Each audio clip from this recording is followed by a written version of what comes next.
Ngasi san phangamdabagi ngasi cha phangini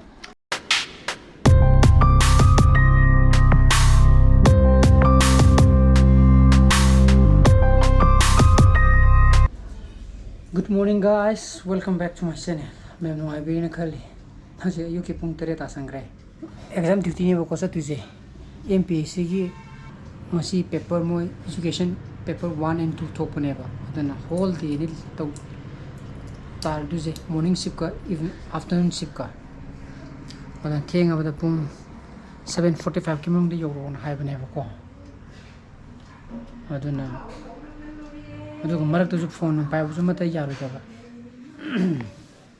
dan minute mangamu taramuk le di thokharni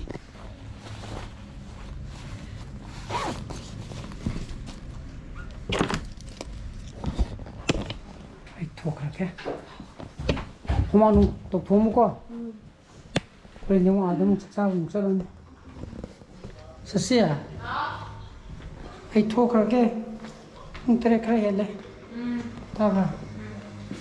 Ay bottle is that? She bottle is lower.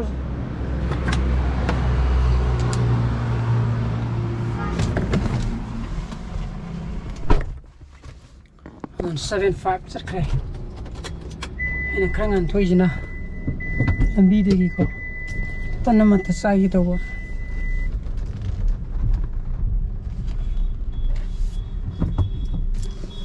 Ayun. Phone dito we are ko. Kasi hay to. Phone nung pa bam tay. Yaro ina have ni. Dune. Phone to ko yaro hay to. Phone. Ina pa yaro ko. Gari de khang de to office de pisam ni khang de. Pisang gitu ne ba. Aduna khang an thoi jina. Lambi di tan sa ye to buni da. Yum da kem ta silo no. Tanama khak sa ra ka.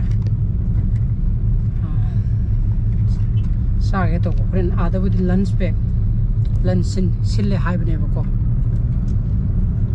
ai de friend gap lady ba pung 12 dagi na pung ama phawa evening shifts na afternoon shifts na pung ama dagi na pung 3 phaw bane ba ko aduna ngasai pung 12 ka pung ama gi gap to da lunch pi ga da ba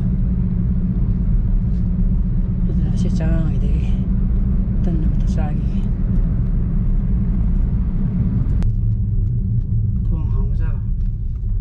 Sani sigi hotel ni na anda chama hisaro dike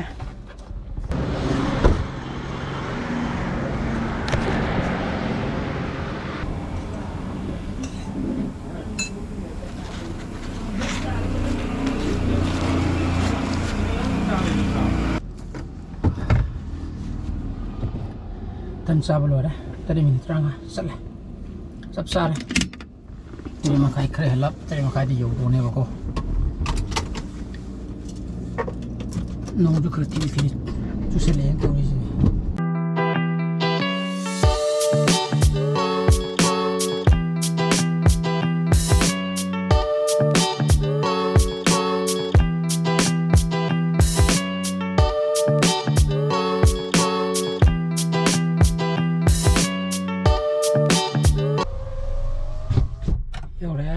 Mai tisu yong na re bako adana mayam horen pung mari mutung doina thengare se ko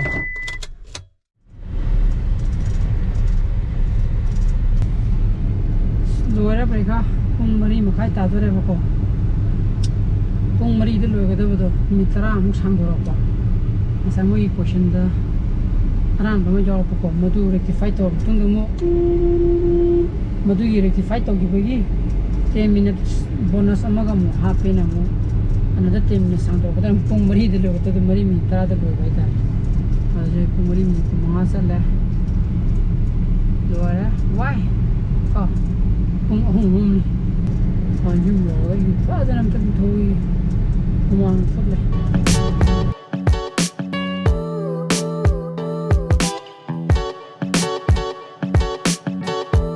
sia Who's that about? Happy, bro? Good. Swim the way. Bob and Lure. Sink in the pool. I'm a glass. I'm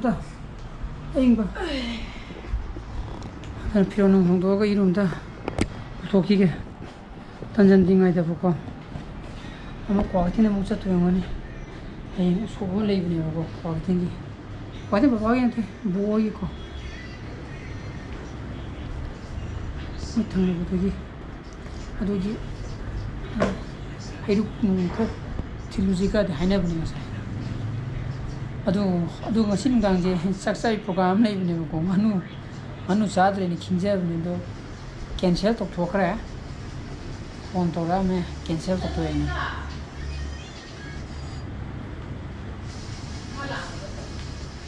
kaina slugi de photha ni do wa lugi ni andre minitra hung chang do na cha sa ku di puk thele mo impiri do kabuli jana ga di plau ga 되게 참 그노 뭐가 아도 미 탐탐다 미 트라무 상도에 고션은 라한 봐 1982 하게 되도 1982 하게 되도 1982 해 봐 아도기 고션도 그래 sem도 보기 뭐 미니트라 상도 보도는 그냥 뭐 갱다리 과든 자도 안더라 저는 가 포타라 포타 이게 이러고 감도 이게 노르나 피나롱은 데 필요 안당 파란다 수도 Mapor kera na anang anu ti ubunu nang markaw ito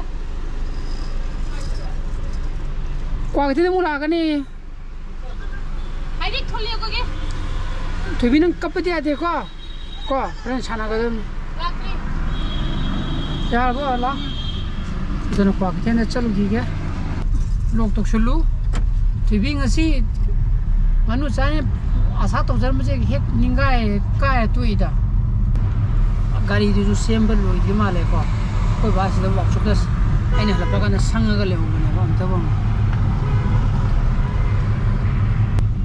o lo male lo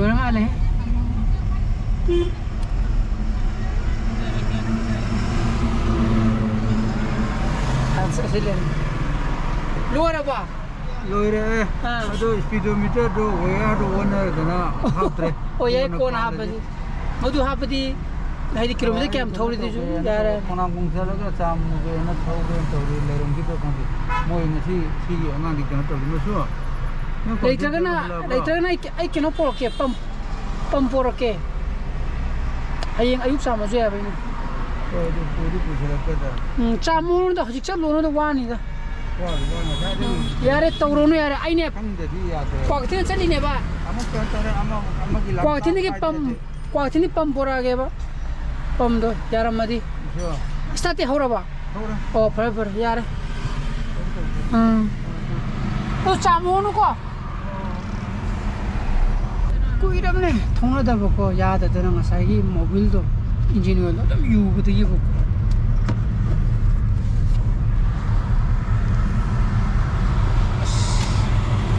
그래 닝정 오이 저지 워터펌도 포럭거나 그비나 그래 징하사가더라 그 이게 험험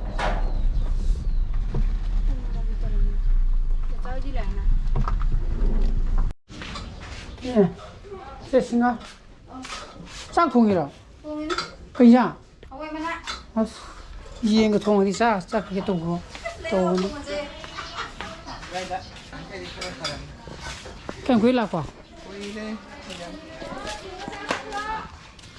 yum karuada yum ma saibo yen ki jim lai ngam dro to ibo talli lero chara je yum la sa sara ga sanam ko de ra jangan ditiele na ka singale apne kana mitra ba devya sudi thari ba thari vacation Tasya tabra singali torosi sarji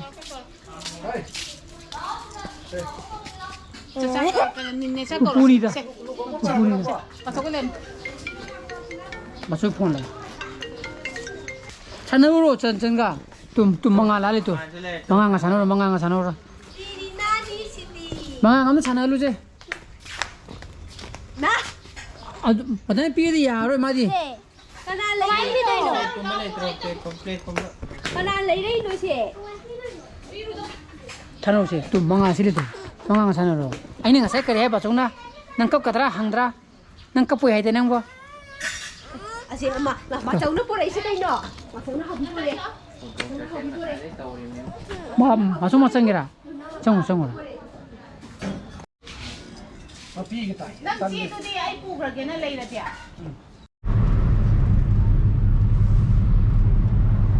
ทูน่ะฮัลแลอ่างน่ะยาดนะก็คุยถุยบีนะบ่มาตะพังก็ตะบ่ซิแล้วก็ถุยดิลินะสงาปุกิกบุยคุนโดเอาดะสันมคุกีชิงจูไว้ดานมิเลซิฮะคุยนานี่พอらこねบ่ดุมตะทอกปรายยงมิเกสิลำบากซิชีก็เช่นเดียวกันมีอะไรแต่เพนไงแบบนี้ก็ทารมรออนเดนะก็ชีดีเลยเลยก็เขียนเจชีลังทั่วก็ชีก็จะชีลังทั่วก็พัมมีฮารุกินมาเดนะก็จ้า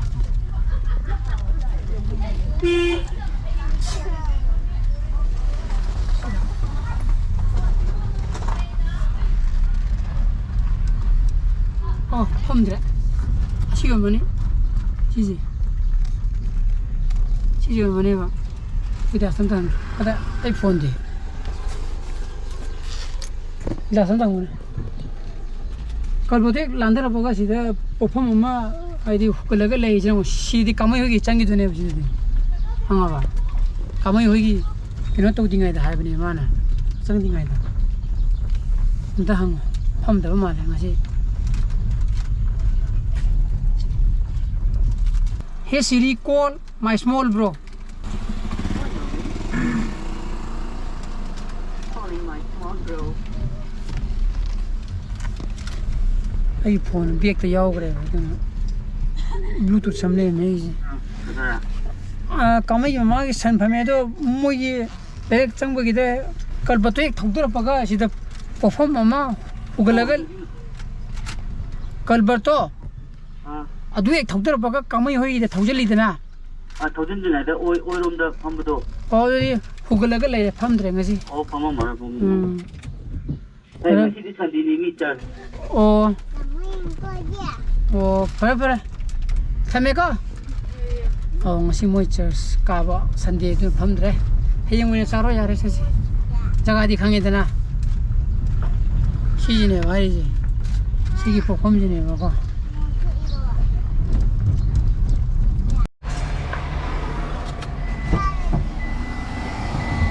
ba aduna kaande okra ngora ga sage aduna ok kijima kam leire akoi hum koi na udi chade aduna kijima kai jina akoi lem pa konar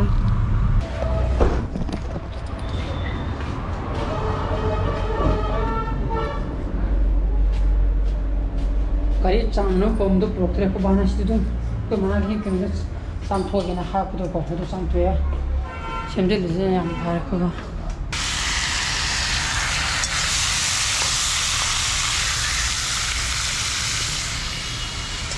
thong go hawra mahi yam na hap du na to ne ha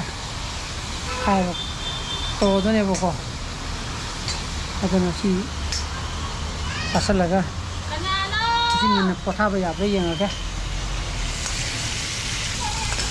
audio hani is चलो पादी किफिन क्या साथ है मारी मसाले को मुझे मार कर खाई पहले किफिन पाम जा रहा था Test story brother. मोरोला Thum di yaw traman. ले ओक थोंबा लोरे को Sa matung do yaw da ba kanu nga tane. Capsule nga tane capsule. 어द나 짝짝 토게 짝 라문 ngoromne ne khazum lo bung somda Changjin. Fajjai thada garaji sidai ai kuku kamu abra kamai to ge hawgudi mayang pokudri sire Say yeah. masingang je ꯑꯩꯅ ꯃꯌꯥꯝꯕꯗ ꯆꯩꯕꯨ ꯆꯦꯟꯁꯤꯜꯂꯒ ꯑꯩꯉꯣꯟꯗ ꯑꯣꯏꯅ ꯂꯥꯎꯔ ꯆꯦꯡꯒꯤꯅꯦ ꯐꯩ very good ꯍꯥ ꯑꯩꯈꯣꯏꯗꯤ ꯑꯣꯛ ꯊꯣꯡꯕ ꯆꯥꯔꯦ ꯑꯩꯈꯣꯏꯗꯤ ꯈꯥꯝꯃꯕ ꯅꯄꯥꯟ ꯅꯪ ꯆꯥꯅꯤ ꯁꯤ ꯍꯥꯎꯒꯗꯧ ꯃꯌꯥꯝ ꯎꯁ ꯇꯤꯟ ꯇꯥꯔꯦ ꯏꯕꯨꯡꯉꯣ